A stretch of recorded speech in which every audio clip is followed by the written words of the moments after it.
Hey, and welcome to Dr. G Speaks. I am Dr. Kristen Guillory, and I am so very excited to help you experience a life of freedom, faith, and fun you may not even realize is possible. Listen, I know you feel held back, I know you feel stuck, and I know you are hiding.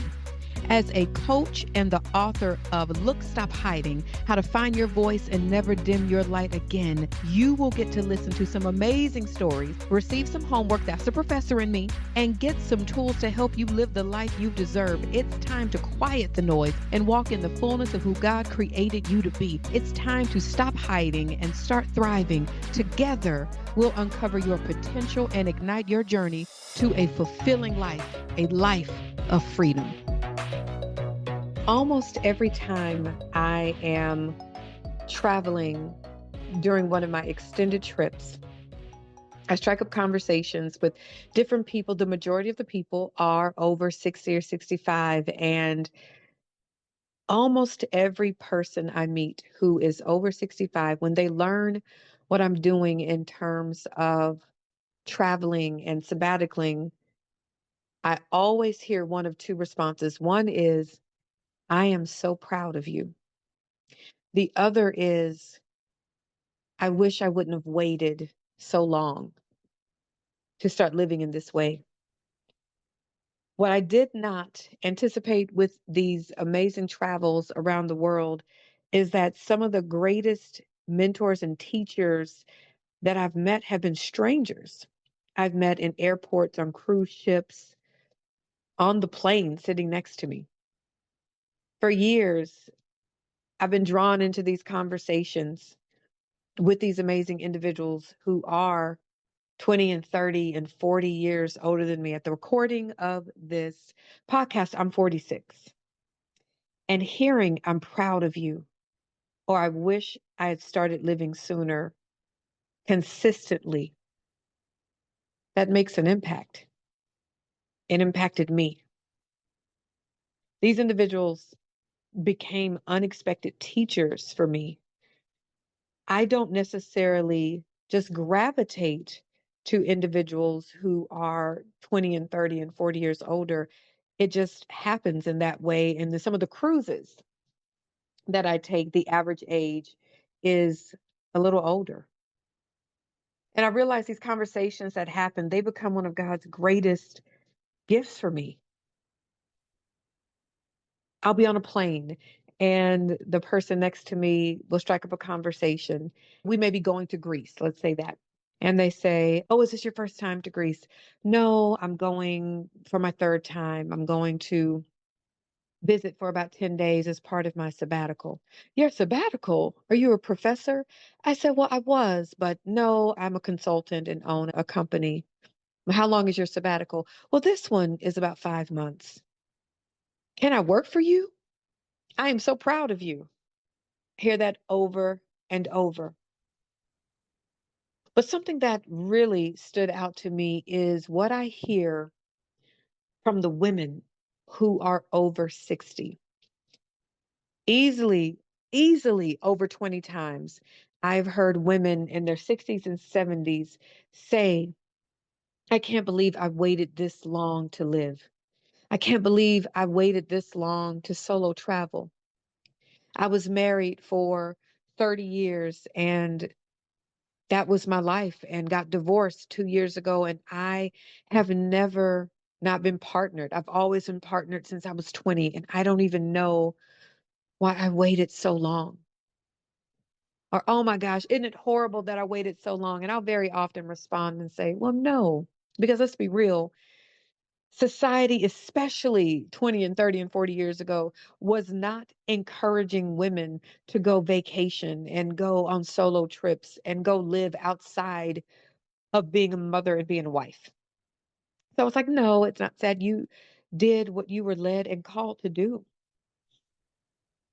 But my heart breaks a little bit each time I hear them say that, not because she couldn't travel, but because somewhere she believed she had to wait for permission. Somewhere she believed that I am only supposed to be this and this. Another woman I met in line getting ready to walk off of a cruise ship. We struck up a conversation and she was solo traveling. It was her first solo trip ever. And she had unfortunately lost her husband the year before. Her daughters encouraged her to go on this cruise. She was scared and she went anyway. Fear wasn't driving her anymore. And it was just really awesome that she was allowing herself to feel it all, the fear, the excitement, the sadness. How many dreams are sitting in garages waiting for retirement? How many things do you desire to do, but you're waiting to do it when you retire? My financial advisor said to me a couple of years ago, he said, you know, most of my clients set things up so when they retire, they can go travel the world and buy the RV and more. But you're already living a life like you're retired. I said, absolutely. For me, this is me. I never understood, why do I have to wait to do things I enjoy? Like, why? And I'm not even talking about things that require $5,000, $10,000, even $1,000. Like, why do I have to wait until I'm 60 or 70 or even 50 to go do what I would like to do? I've never understood that. And so, yes, I am living a life that seems like I'm living like I'm retired. I'm not. I still work and I travel. I'm currently literally on a 40-day sabbatical right now. Now, this is a different sabbatical, but I'm on a 40-day sabbatical as I record this. I remember meeting a gentleman from London on one of the cruises, and he was 76. He shared with me that in the last year, unfortunately, two of his friends had passed away. And he said, you know, I think about them and all they did was work. They never took time to have fun. They never took time to travel. All they did was work. And essentially, while I miss them, I don't want to be them. He shared that while he did not regret it, he worked a lot when he was raising his children and wasn't with them as much as he would have liked. He said, I don't regret what I did, but I do regret not spending more time with them. I do regret not living in a different way. He said, I wish I just would have spent more time with my children. I wish I would have done more. How many of you or how many people do you know who are accomplishing things and building empires and doing amazing things, yet there's some sadness about them, yet they may feel lonely, yet they're unhappy. There's no joy. And of course, that could be connected to so many things.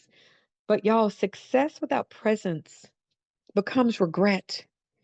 Are you present with your family? Are you present on your travels? Are you present with your desires? I met a gentleman on a plane recently, and he shared with me that he's been in the homes of extremely wealthy people. And in particular, there was one home about 10,000 square feet. He said the husband was on one side of the home, the wife on the other, and he said the home was just cold. I gathered that this couple was probably in their 60s or 70s, and he was just reflecting on, yes, we do need money to live, but money does not guarantee happiness. Go live. Psalm 90:12 says, teach us to number our days, that we may gain a heart of wisdom. Y'all, time isn't only counted, it's stewarded. We don't know how much time the Lord will bless us with. How do you want to use your time? Listen, I know for me, I want to live well. I want to live in joy. I want to live in radical honesty. I want to forgive fast. I want to be obedient quickly. I want to lean into joy and ease continuously. And that is actually something I saw in this woman who chose to continue living after losing the love of her life. Another cruise. Yes, y'all, side note. I've been on a lot of cruises, okay? I think I've cruised probably 14 times. And I want to say 11 of those have been in the last 2.5 years, okay? Maybe three. So I, from time to time on certain cruise ships, I go do the solo meetup. There are meetups for solo travelers. And side note, I love that it's solo and not single because single implies to many people that, ooh, I'm single, I'm looking for a mate, I'm looking for a partner. No, you could be solo, you could be partnered and still travel solo, or you could be single and traveling solo and you're not trying to meet anybody. Okay, that was a side note. Let's get back. So during one of these solo meetups, this woman comes up to me and she says, "You are so pretty." And I said, "Thank you so much. Is this your first cruise? Tell me about it." She said, "No, I'm 81. My husband and I did this cruise every year for the last, I forget the number of years, but we did this cruise for many, many years. And my husband died last year. A girlfriend of mine was going to come with me, but she wasn't able to come. And I decided to still come." I said, "Yes, ma'am." She was in her pearls, her fancy outfit. Come on. She chose to continue to live in the way that not only honored her, but I'm sure honored the memory of her husband. That was such courage, and she chose to live after loss. Okay. I remember sitting in the eating area on one of the cruises and it was packed. Like it was packed. And I was at a table for two. This gentleman comes up to me and says, "Is anyone sitting here?" I said, "No, you're welcome to do so." He sits down his newspaper. He goes to get his breakfast and he sits down. And I'm journaling. And this is a tiny table. Like he's right across from me. After about 5 minutes, I said, "Hey, I'm Chris. What's your name?" And he told me his name. He said, "I didn't want to bother you because you were journaling." And he and I wound up talking for 2 hours, so much so we didn't realize how much time had passed. And he shared with me a couple of things that I want to share right now. He said he was 82. He cruised often. He was married, and his wife didn't like cruising, and it was okay for him to travel. He was a professor for over 40 years at the same university. He shared that he does monthly Zoom calls with one of his closest friends of 75 years. Come on, y'all. 75 years. He shared that he had been married before and realized he didn't treat the first wife as great as he would have wanted. And he had a beautiful moment of just self reflection and radical honesty in that moment. He said, "You know, as I'm listening to you, I'm thinking that I might have emotionally abused my ex wife. I'm sure she was so happy to get out." I said, "Well, you're probably a different person today, and I hope you are." He said, "Let's hope so." I said, "You can still apologize to her. Even after all of these years, it's never too late to acknowledge that you are aware of how things were and how you might have harmed her." He said, "I might do that." Then he told me that he enjoys dancing and he goes line dancing a few times a week. Y'all, this man who is 82 goes line dancing a few times a week. He knows all types of line dances. He even pulled out an app to show me where you could look at the steps for thousands of line dances. And it was just a lovely conversation. Yes, I did ask him if he knew boots on the ground. And he said, "You mean the dance with the fans?" I said, "Yes, sir." He said, "I've done that." I said, "Come on then." He mentioned that his memory wasn't as great and the dancing helps with his memory. He complimented me and he said, "You're a beautiful woman. I'm sure you've had many stories and many encounters with men and probably some unfavorable ones." And I said, "Actually, I haven't had many adverse encounters. I really don't have that many stories. I really don't." He said, "Oh, wow, that's good." And he said, "Can you believe we've been talking this long?" He asked me if he could take a picture of me so he could remember me. And I said, "Absolutely." And I remember reflecting on him throughout the cruise, thinking this man is 82. He and his wife have such a relationship where they're both okay with him cruising. He says, "No, she loves her garden. She likes to do that. I'm calling her every day." And he's line dancing and he's still choosing to live in a different way. Am I implying that the only way to live is through travel? Absolutely not. Absolutely not. There are so many other ways that you can that will work for you if you so choose. Connecting with and learning from individuals 20, 30, 40 years older than me is not just limited to my travels. I lived in South Florida for about 3 years and still visit very, very often. Something I did not expect was to be inspired by the people who lived in my building and the people who lived in the area. The building where I lived, the average age was probably 70. It was a lot of people who were retired. And I would sit on my balcony every morning to journal.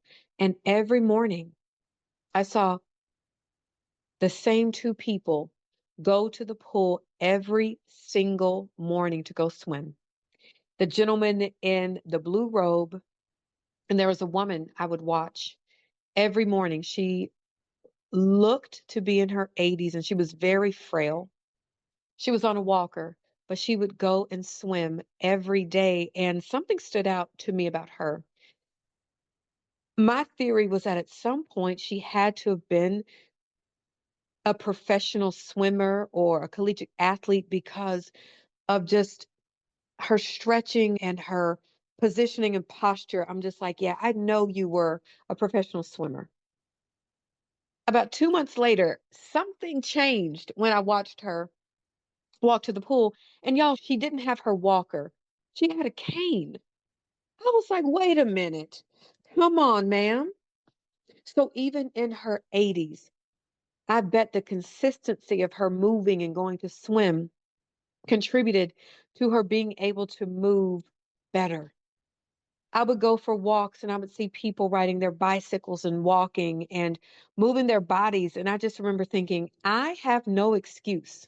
People my age and younger who are able to move have no excuse. I remember setting a goal and I said, I'm still going to be able to ride a bike at 80. Living around individuals who are 20 and 30 years older and 40 years older, choosing to live, choosing to move their bodies, choosing to enjoy life, it does something to you. It did something to me. So I have a little confession. Anytime I cruise, I never take the elevator, ever. Ever, ever. I don't care if I'm on floor 4 and I'm going up to the top floor 18. I only take the stairs. Not because elevators are bad, because I'm taking the stairs to honor my grandmother. I climb with gratitude. My grandmother wasn't able to walk the last 10 years of her life. My grandmother, the most brilliant person I have ever encountered, my grandmother chose to stop living.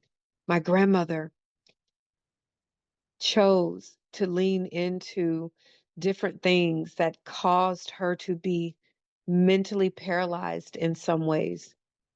Still brilliant, still loving the Lord, still loving animals and her family. But the life my grandmother was living prior to health declining was just extraordinary. And I think about that and the choices my grandmother made. Could her quality of life have been better her last 10 to 15 years of her life? Absolutely. Yes. If my grandmother would have chosen to accept the physical therapy help, if my grandmother would have chosen to allow others to help her, if my grandmother would have chosen to put the pride to the side just a bit. And I'm not pretending that she didn't try by any means, but I take the stairs in honor of my grandmother. When I travel and meet these individuals who are 70s and 80s, I will from time to time think about my grandmother who went to be with the Lord when she was 84. And I will reflect on this woman right here is 84, and that was my grandmother's age, and this woman is choosing to live. I think another part of my motivation in how I choose to live is connected to my grandmother as well. Sometimes gratitude isn't just in words, it's in movement. It is choosing to take the steps to honor my grandmother. I chose not to wait to set my life up. as a vacation. I chose not to wait. Prior to COVID, I traveled quite a bit. COVID happens, I'm not traveling as much. And I just remember thinking, I still want to travel. Of course, wanted to be safe. And in the midst of thinking and reflecting, I remember thinking, I don't want to have to wait for a vacation to have a vacation. I don't want to have to wait until I am 60 to travel. And that's when I decided to set my life up as a vacation. I've also rejected limiting beliefs about age. 2 years ago, I was in a hotel and had a bad fall in the restroom and hit my head, postponed a virtual event. I got a lot of emails saying they were praying for me. One particular email said, praying for you. You got to be careful because we're getting older. I messaged her back and said, thank you for the prayers, but I reject that. Has nothing to do with getting older. I slipped on water. My age didn't make me fall. Water did. And beliefs are really, really powerful. If you believe, oh no, I'm getting older, things are going to get worse, then they will. If you believe, oh no, this is going to happen, then it will. I've seen people, oh no, I'm turning 30. Oh no, I'm turning 40. Oh no, I'm turning 50. I've seen it. We literally become what we believe. Our expectations shape our behavior. People who believe they're old often begin acting old, whatever that means. People who expect vitality often continue investing in it. I'm very mindful about my thoughts. I have never had a thought of, oh no, I'm getting older. It is, okay, that's what research says. And I'm going to be riding a bike when I'm 80 years old. My nephews already tell me that I have way too much energy.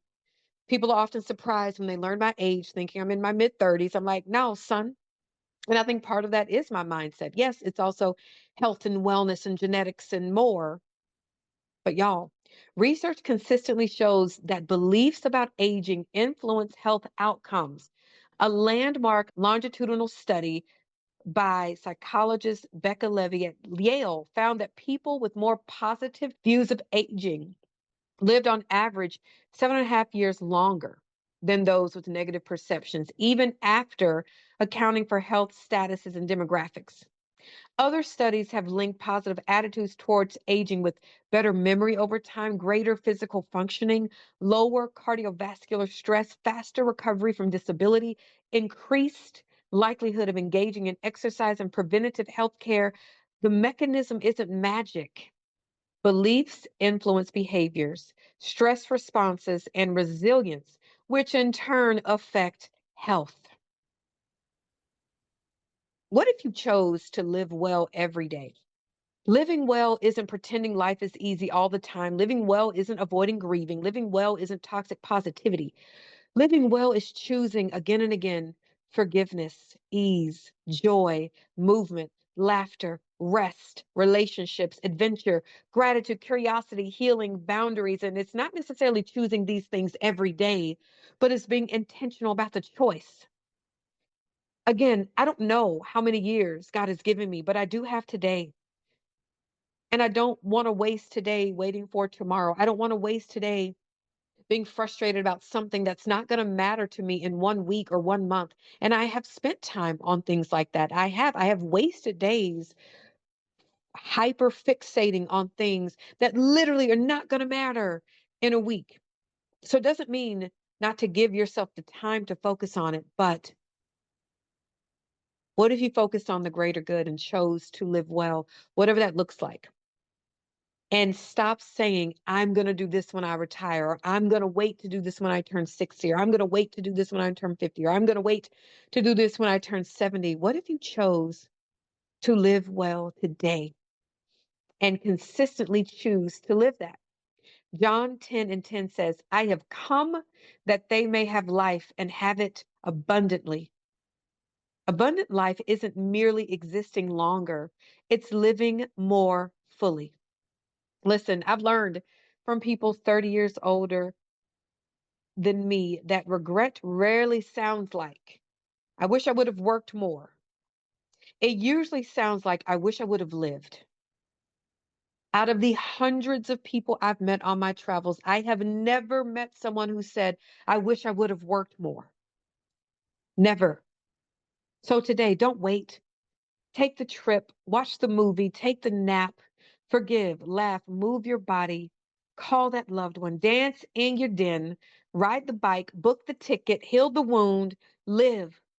Because one day someone younger than you may ask, what would you do differently? May your answer be very little, because I chose to live while I had the chance. 5 reflection questions for you. If fear weren't making the decision, what would I choose to do in this season of my life? Number 2, am I building a life that I enjoy now, or am I postponing joy until some future milestone? 3, what belief about aging, success, or the right time have I accepted without questioning it? 4, is there a relationship, dream, adventure, or act of forgiveness that I've been delaying, believing I have more time?